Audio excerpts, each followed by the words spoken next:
संपूर्ण देशामध्ये आज परिस्थिती अशी निर्माण झाली आहे की गॅसचा तुटवडा आहे, गॅस दरवाढ झालेली आहे। यासाठी सामान्य जनतेला दिवसभर रांगेत लागावं लागत आहे। आपल्या देशाचे पंतप्रधान आणि विश्वगुरू स्वतःला म्हणणारे पंतप्रधान यांनी मागं सांगितल्याप्रमाणे नाल्यावरच्या गॅसवर सुद्धा गॅस निर्मिती होऊ शकते असं त्यांचे एक वायफळ जे प्रतिक्रिया होती, त्याचा म्हणजे आज गॅस दरवाढीचा आणि गॅस तुटवड्याचा निषेध म्हणून आम्ही अमरावती जिल्हा युवक काँग्रेसच्या वतीने इथं एक प्रायोगिक तत्वावर या नाल्यावर गॅस निर्मिती होते काय, तो अंबा नाल्यावर गॅस निर्मिती होते काय, तो प्रयत्न करण्यासाठी आम्ही एक प्रतिकात्मक इथं आंदोलन केलेलं आहे आणि या सरकारचा जाहीर निषेध आहे। सामान्य जनतेला प्रत्येक कारणासाठी रांगेत लागावं लागते। सरकारचं कुठलंही लक्ष या लोकांवर नाही आहे।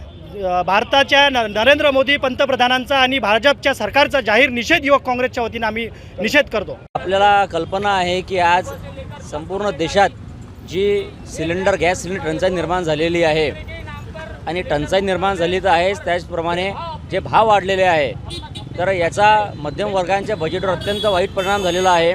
त्याचप्रमाणे आपण बघितलं की इतर जे हॉटेल व्यावसायिक आहेत, इतर जे खाद्यपदार्थ व्यावसायिक आहे, याच्यावर या व्यवसायावर सुद्धा अत्यंत वाईट परिणाम झालेला आहे आणि याची झळ सामान्य लोकांना भोगावी लागत आहे।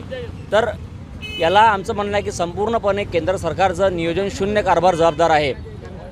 एकीकडे आपण म्हणतो की आम्ही विश्वगुरू आम्ही युद्ध थांबवतो, तर एकीकडे एक जे देशात युद्ध सुरू आहे एकीकडे जगात, तर त्या युद्धाचे आपल्यावर काय परिणाम होतील याची सुद्धा या विश्वगुरूंना कधी कल्पना आली नाही का की ह्या देशाच्या नागरिकांना आज ह्या टंचाईला समोर जावं लागत आहे।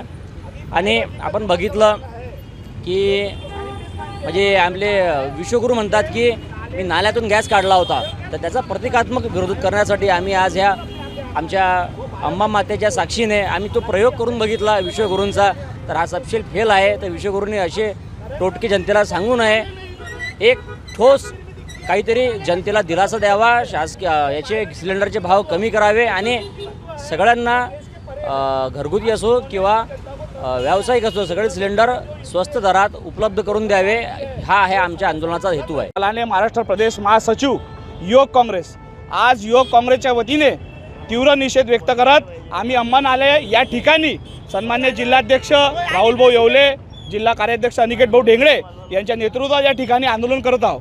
खऱ्या अर्थाने आंदोलन करण्याचं स्वरूप असं की गरीब जनता आज त्रस्त झालेली आहे। सिलेंडरचे भाव वाढले आणि गेल्या 1 महिन्यापासून 2026 जेव्हापासून चालू झालं हे सिलेंडर मिळत नाही। याचं कारण काय की एक्स्ट्रीम फाईलमध्ये अटकलेला आपल्या देशाचा पंतप्रधान हा या भूमिकेमध्ये असा आहे की दलिंदरपणा दाखवत आहे आणि या देशाच्या जनतेला त्रस्त करून ठेवला आहे। आणि हे जे सिलेंडर वाढलेलं आहे, ही जी महागाई वाढली आहे, याच्या विरोधात आम्ही युवक काँग्रेसच्या वतीने तीव्र आंदोलन करत आहोत। याचं यांनी लक्ष घेतलं पाहिजे। त्याचप्रमाणे जे महाराष्ट्राचे मुख्यमंत्री आहे त्यांना सुद्धा लाज वाटली पाहिजे की आज देशाचे जनता, महाराष्ट्राची जनता ही त्रस्त झाली आहे। सिलेंडर असं कसं वाढू शकते? तुम्ही तुमचे कर कमी करा, महाराष्ट्राचे कर कमी करा, केंद्राचे कर कमी करा आणि लोकांना लवकरात लवकर सिलेंडर उपलब्ध करून द्या।